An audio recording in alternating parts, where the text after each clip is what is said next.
하나님 말씀 요한복음 1장입니다. 신약성경 요한복음 1장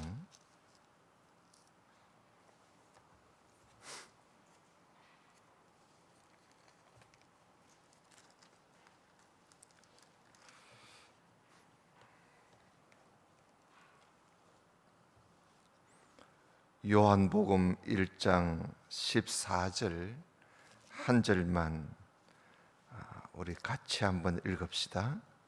시작. 말씀이 육신이 되어 우리 가운데 거하심에 우리가 그 영광을 보니 아버지의 독생자의 영광이요 은혜와 진리가 충만하더라. 아멘.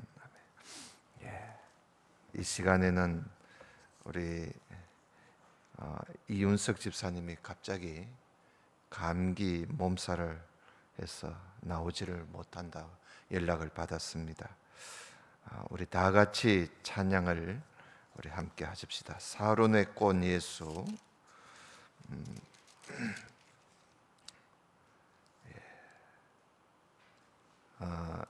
89장입니다. 89장 새 찬송가도 89장입니다. 1절, 2절, 반주 4절을 부르겠습니다.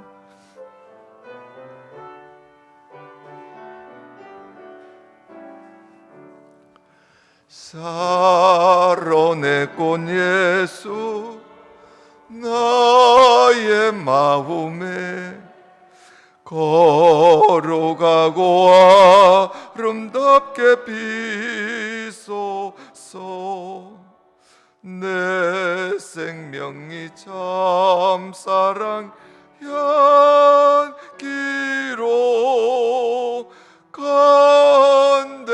간데마다 풍겨나게 하소서. 예수 사론의 꽃 나의 맘의 사랑으로 비소서. 사론의 꽃 예수 이 세상에서 어느 꽃과 비교할 수 있어라. 나의 삶의 한결같은 은혜와 사랑으로 가득하게 하소서. 예수 사론의 꽃 나의 맘의 사랑으로 비소서.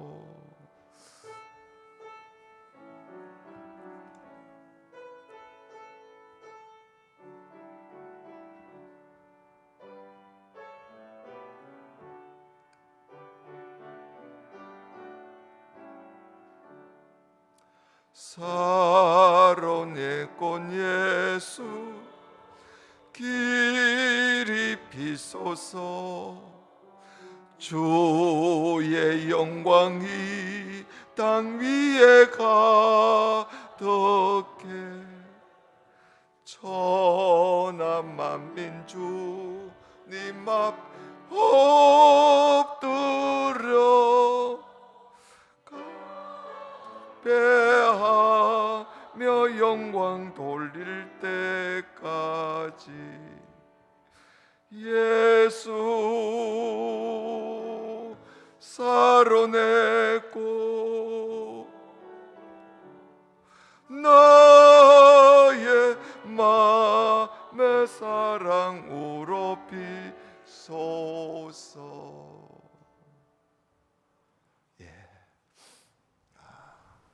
말씀이 육신이 되어 오신 예수님이라는 제목으로 오늘 성탄절 앞두고 말씀을 함께 보면서 은혜를 나누고자 합니다. 코로나 확진자가 대구 지역에 교회를 통해서 자꾸 감염되는 일이 자꾸 생겨서 참 시에서 공문이 오고 또 부탁을 하니까 참 할 말이 없어요. 그래서 25일 성탄절 날에 우리 다 함께 모여서 거리두기를 해서 예배를 드리려고 했는데 그렇게 할 수 있을런지, 성탄 축하 예배도 예배를 드릴 수 있을런지 참 모르겠습니다. 2, 3일 동안 더 지켜보고 확산되는 일이 없으면 예정대로 성탄 축하 예배를 드리도록 그렇게 하겠습니다.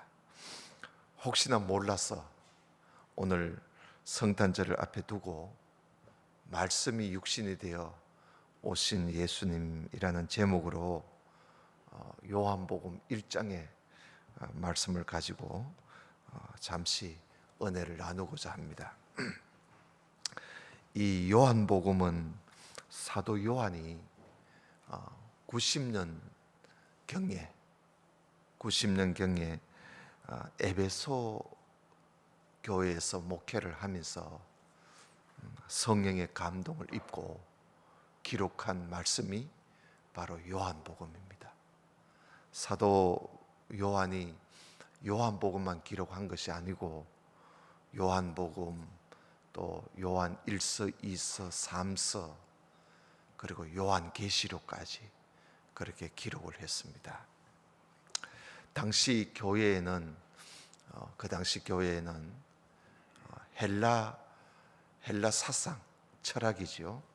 헬라 철학과 그리고 유대교 사상이 혼합된 그런 이단, 그노시스파라 그러는데 우리말로 영지주의라 그럽니다. 영지주의라는 이단이 교회 안에 들어와서 다른 많은 학설이 있습니다만 특히 그들이 주장하는 것은 예수 그리스도는 하나님의 아들이 아니다. 그 예수님은 하나님의 아들이 아니다 하는 걸 주장합니다. 그러니까 예수님은 하나님이 아니라는 것이요. 예수님의 신성을 부인해 버립니다. 그래서 그동안 사도 바울을 통해서 또 예수 그리스도의 복음을 통해서 예수 그리스도가 하나님의 아들이시다 하는 믿음을 이 이단들이 들어와서 무너뜨리려고 그렇게 설치고 있었던 그런 때였습니다. 그때 이 사도 요한이 이 요한복음을 기록하면서 예수께서 하나님의 아들 그리스도이시다 하는 것을 사람들에게 더 확실 있게 믿게 하려고 이 복음서를 기록했고, 그리고 예수 그리스도를 힘입어 우리가 더욱 생명을 가지고 영생을 얻으며 그 생명 있게 신앙생활을 하도록 하기 위해서 이 복음서를 기록한 것입니다. 그래서 요한복음 끝에 보면 20장 31절에 보면 요한복음을 기록한 목적이 그게 나옵니다. 그 20장 31절에 보면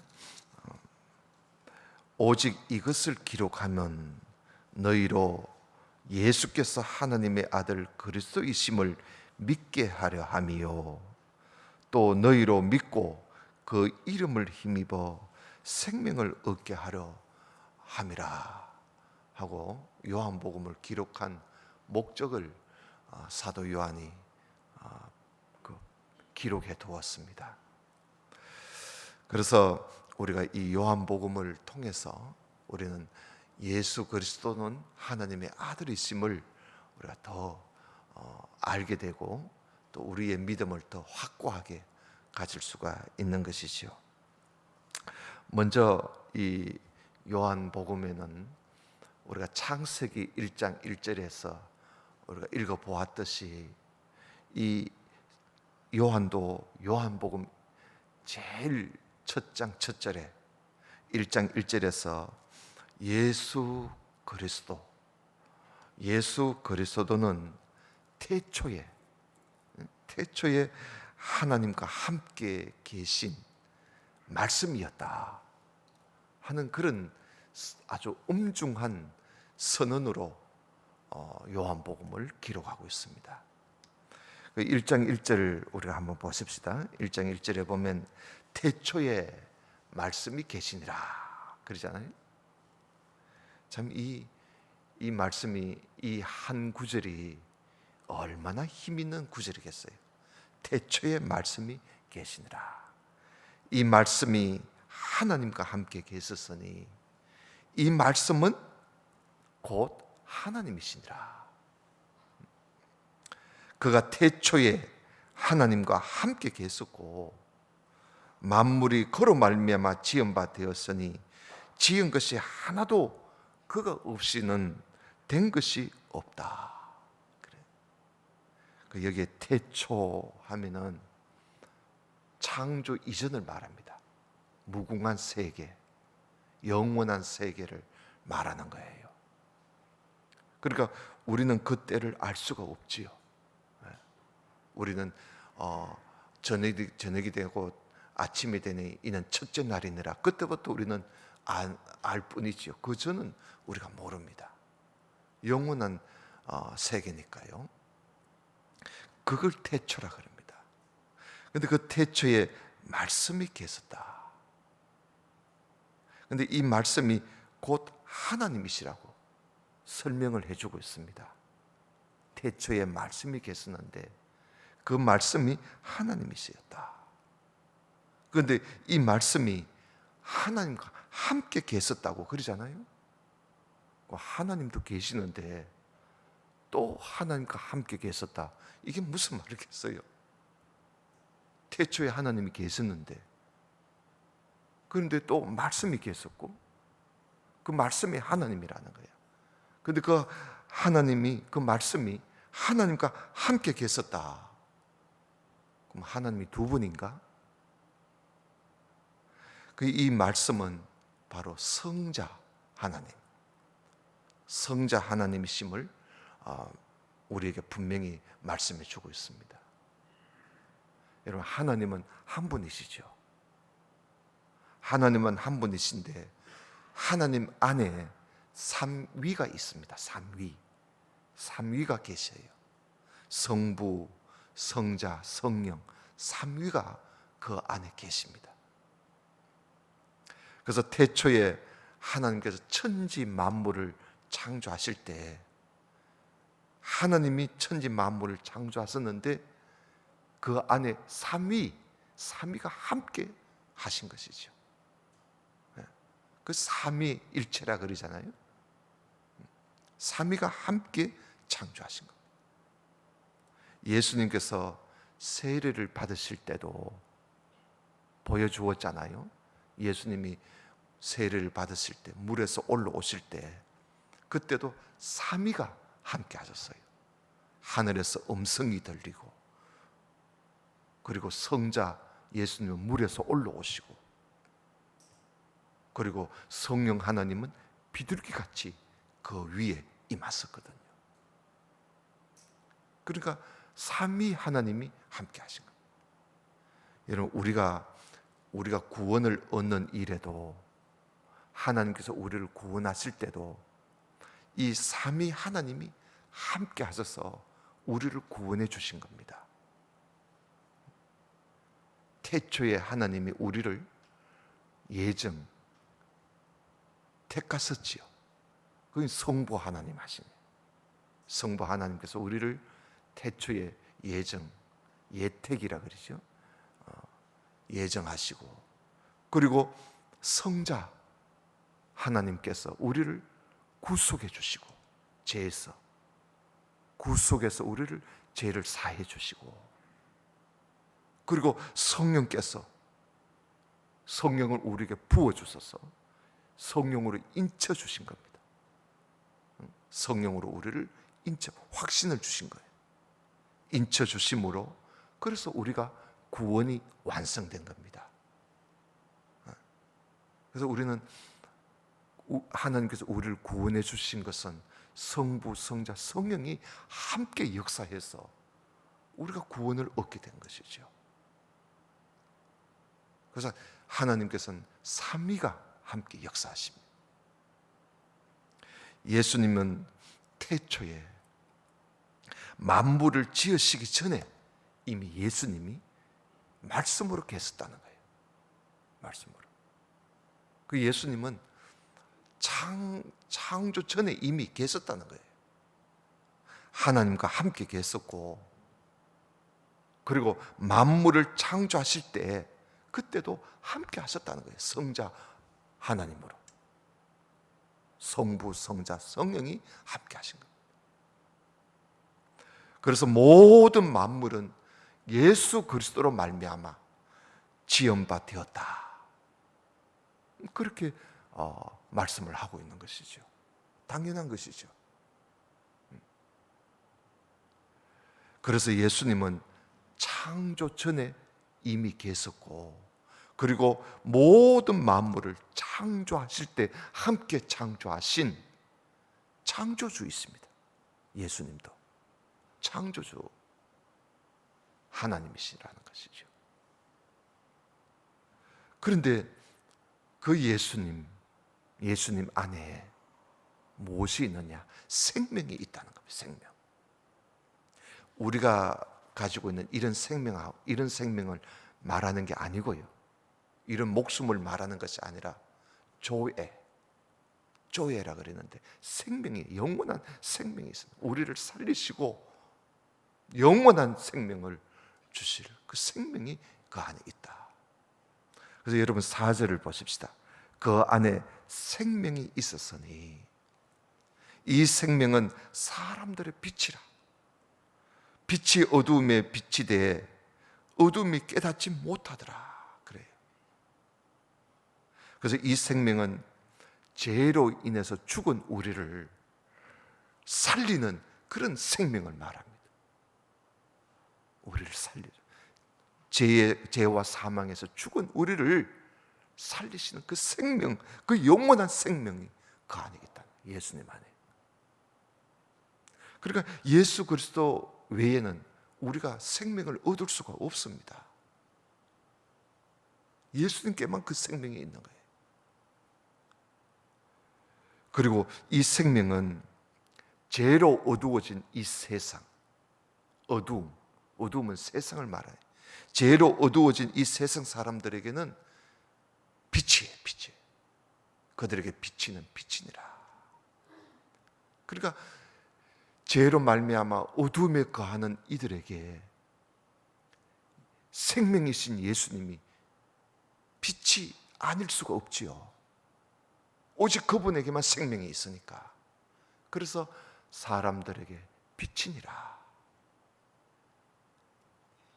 예수님은 나는 빛으로 세상에 왔다, 그렇게 말씀을 하셨어요. 예수님은 빛이시고 생명이십니다. 그런데 그 빛이 어둠의 빛이었어요. 여기 보면 5절에 빛이 어둠에 빛이 돼 그랬잖아요. 빛이 어둠에 비쳤어요. 비추고 있었단 말이죠. 비추고 있었는데도 어둠이 깨닫지 못했다는 거예요. 빛이 비치는데도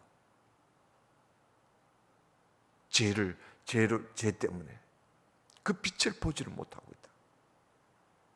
깨닫지 못하더라. 그래서 하나님께서 답답해 가지고 하나님이 그 빛을 전할 자를 보내신 겁니다.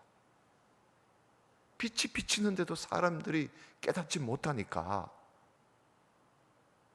그래서 하나님께서 이 빛을 증거할 자를 보내신 거예요. 그 보내신 자가 바로 세례 요한이야, 세례 요한. 그래서 6절을 보세요. 6절에 보면 하나님께로서 보내심을 받은 사람, 하나님이 보내셨단 말이죠. 하나님께로서 보내심을 받은 사람이 났으니 이름은 요한이라. 세례 요한을 말합니다. 사도 요한이 아니고 세례 요한을. 왜 요한은 요한복음에서 마태도 세례 요한이라 그러고 마가에도 세례 요한이라 하는데 누가에도 세례 요한이라고 하는데 요한복음에는 왜 그냥 요한이라고 하느냐? 왜 그럴까요? 요한복음은 요한이 썼으니까. 알겠어요? 요한이 기록했으니까 요한이라고 적은 거예요. 굳이 세례 요한이라고 말할 필요가 없지요. 그래서 그 이름은 요한이라. 세례 요한을 말합니다. 제가 증거하러 왔다. 뭘 증거하러? 곧 빛에 대하여 증거하고 모든 사람을 자기를 인하여서 믿게 하려고 빛을 전하려고 왔다는 거예요. 하나님이 그를 보내신 겁니다. 그는 이 빛이 아니요 이 빛에 대하여 증거하러 온 자라. 그래서 세례 요한은 예수님보다 앞서 6개월이나 앞서 나타나서 회개하라, 천국이 가까웠다. 그렇게 해서 참 빛이신 예수 그리스도를 세례 요한이 정말 충성스럽게 신실하게 그 빛을 전했어요. 그는 모든 사람이 자기를 통해서 자기를 인해서 빛이신 예수 그리스도를 발견하고 믿기를 바랬던 것이죠. 그래서 자기를 찾아오는 사람에게 물로 세례를 주고 회개하는 자에게 물로 세례를 주고 내 뒤에 오시는 분은 불과 성령으로 세례를 주실 것이라 그러면서 예수님을 소개했던 것입니다. 그런데도 이 어두움에 빠져 있는 사람들이 증거하는 자가 와서 그 빛을 증거하는데도 그 빛을 도무지 깨닫지를 못합니다. 어두움에 처해 있는 세상 사람들이.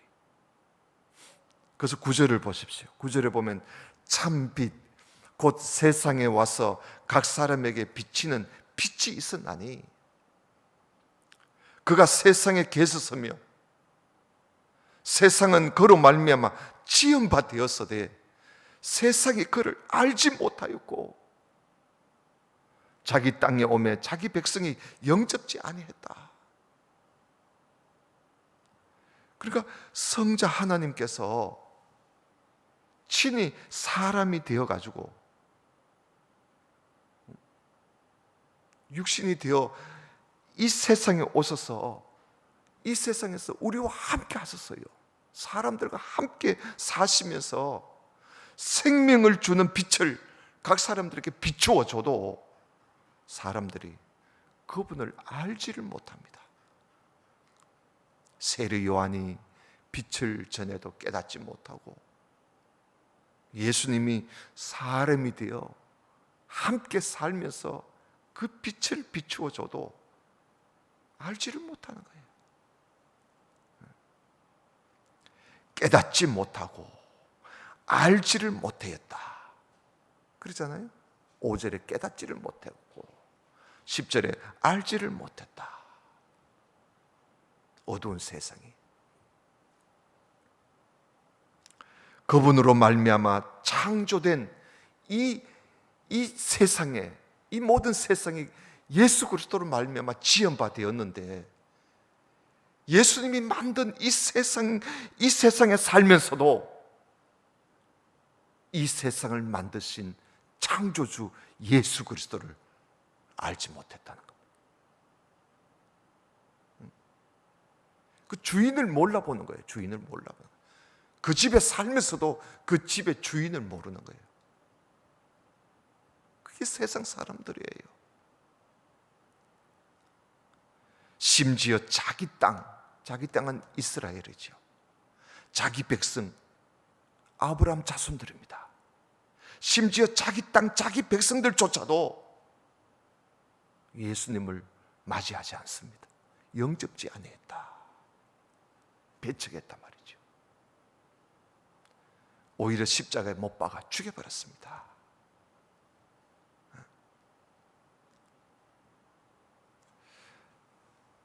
그러나 그렇게 깨닫지 못하고 알지 못하고 자기 땅, 자기 백성들조차도 영접지 않는데, 그런데 영접하는 자가 있다는 겁니다. 얼마나 귀하겠어요.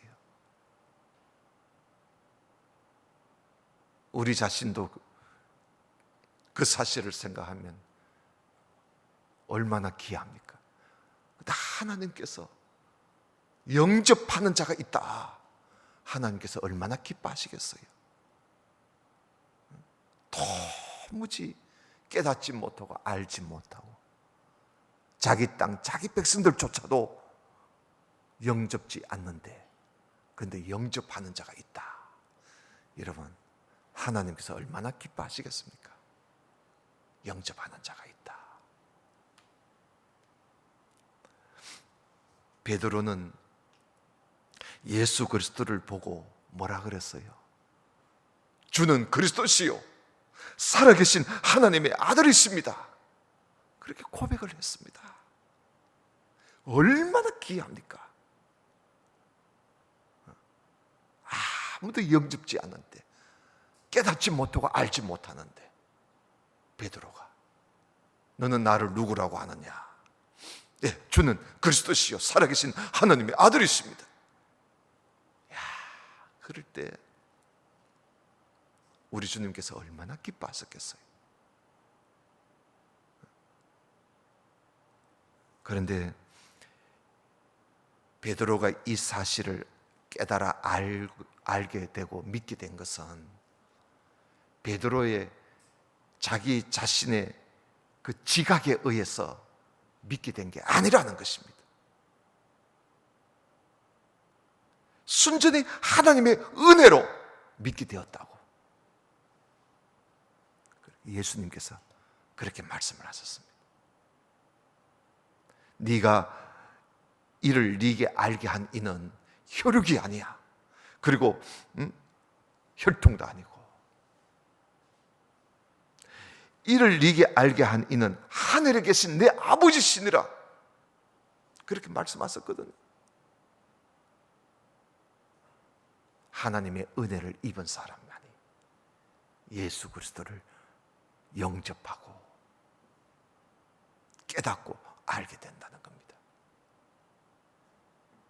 그래서 여러분 12절을 한번 보십시다. 12절에 보면 영접하는 자, 곧 그 이름을 믿는 자들에게는 하나님의 자녀가 되는 권세를 주셨으니, 얼마나 귀합니까? 영접하는 자가. 그래서 하나님 자녀가 되는 권세를 주신다는 거예요. 그런데 이는 혈통으로나 육정으로나 사람의 뜻으로 나지 아니하고 오직 하나님께로서 난 자들이니라. 이들이 은혜를 입은 자들, 영접하는 자, 곧 예수 그리스도를 믿는 것은 오직 하나님의 은혜로만 가능하다 하는 말씀입니다. 그러므로 우리가 예수 그리스도를 알고 믿고 우리가 신앙을 고백하지 않습니까?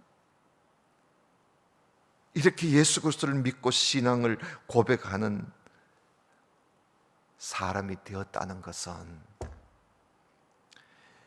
놀라운 하나님의 은혜를 내가 받았기 때문에, 그 은혜를 입었기 때문에 우리가 예수 그리스도를 알고 믿는 것입니다. 그래서 우리가 영접하고 사는 거예요. 영접하는 자, 곧 예수 그리스도를 믿는 자들에게는 하나님의 자녀가 되는 권세를 주셨다. 하나님의 자녀가 되는 권세, 권리를 주었다는 거예요. 예수 그리스도를 믿는 우리는 물과 성령으로 거듭난 하나님께로서 난 사람들이라는 거예요. 그래서 우리는 이 은혜는 세상의 그 무엇하고도 바꿀 수 없는 정말 값진 은혜를 우리가 받은 겁니다. 은혜 위에 은혜가 아닐 수가 없는 것이죠. 그래서 14절에 보면 말씀이 육신이 되어 우리 가운데 거하심에, 예수님을 말씀하고 있는 거죠. 창세 전에 말씀으로 계시던 예수 그리스도, 말씀이 육신이 되어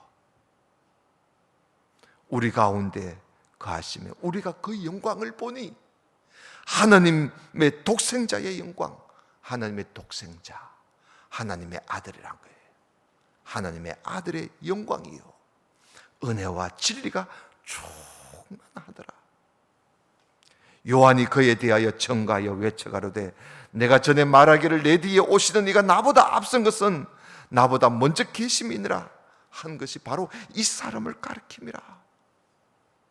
우리가 다 그의 충만한 데서, 다시 말하면 은혜와 진리가 충만한 데서 우리가 은혜를 받았으니 은혜 위에 은혜로라 그러잖아요. 은혜 위에 은혜라. 이 말은 가장 큰 은혜라 이겁니다. 가장 큰 은혜. 죄로 말미암아 죽을 수밖에 없는 우리가 예수 그리스도로 말미암아 생명을 얻어서 하나님의 자녀가 되는 이 권세를 얻게 되었으니, 여러분, 이보다 더 큰 은혜가 어디 있겠어요? 은혜 위에 은혜로라. 최고의 은혜라는 거예요. 내 일생에 가장 큰 은혜가, 그 무엇과도 바꿀 수 없는 은혜. 우리는 그 은혜를 입고 사는 하나님의 자녀라는 사실. 이 은혜를 주시기 위해서 태초에 말씀이신 성자 하나님께서 육신이 되어, 친히 육신이 되어 우리 가운데 오셨다는 겁니다. 이 은혜를 주시려고. 나를 창세전에 택하시고 예정하신 우리를, 나에게 이 은혜를 부어주시려고 육신이 되어 우리 가운데 오셨다는 거예요. 이 사건이 바로 성탄절 사건입니다. 성탄절. 그 영광을 보니 하나님 아버지의 독생자의 영광이요 은혜와 진리가 충만하다. 육신이 되어 우리 가운데 오신 그분을 보니 하나님의 아들의 영광이요 은혜와 진리가 충만하더라. 우리가 그 충만한 데서 우리가 은혜를 받았으니 은혜 위에 은혜로다. 그거예요. 그게 성탄의 기쁨을 가진 사람들의 진정한 기쁨이에요. 마태복음을 기록한 마태는 예수님께서 이 땅에 오신 것은 임마누엘, 하나님이 우리와 함께 하시는 일이라고 그렇게 표현을 하고 있습니다. 그리고 누가복음을 기록한 누가는 예수께서 이 땅에 오신 것은 우리를 죄와 사망에서 건져내 주실 구세주, 구주가 나섰다고 그렇게 누가는 그렇게 표현을 하고 있습니다. 죄와 사망 가운데 있는 우리를 사랑하셔서 말씀이 육신이 되어 오신 임마누엘, 그리고 구주, 그리고 예수 그리스도, 그분을 영접하여 믿게 하여 하나님의 자녀가 되는 권세를 주신 이 은혜, 이 은혜야말로 참 가장 큰 은혜지요. 2020년 코로나 재앙이라고도 할 수 있습니다. 이런 코로나 재앙 가운데서 성탄절을 맞이하는 우리들은 하나님께서 죄와 사망 가운데 있는 우리를 건지시려고 임마누엘, 우리와 함께 육신이 되어 우리와 함께 하시고 구주, 우리를 건져주시고 그리고 하나님의 자녀로 삼아주셨다는 사실, 이 은혜를 다시 한번 기억하면서 어려운 시대이지만 날 구원해 주신 이 은혜를, 그 충만한 은혜를 나에게 풍성하게 부어주신 하나님의 그 은혜를 우리가 찬양하면서, 그리고 우리는 하나님의 자녀라는 사실, 누가 뭐라고 해도 나는 하나님의 은혜를 받아 하나님의 자녀가 되었다, 하나님의 자녀가 되는 권세를 가지고 있다, 권리를 가지고 있다. 권리만 주장하는 사람이 아니라 하나님의 자녀로서의 의무를 다하는 그런 우리 모든 성도가 되시기를 주님 이름으로 축원합니다. 다 같이 기도드립시다. 하나님 아버지, 성탄절을 앞두고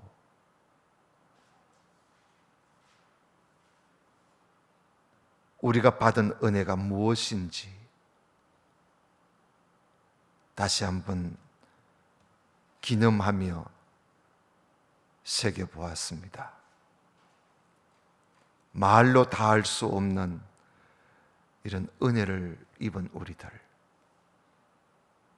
그 은혜에 감사하며 찬양하며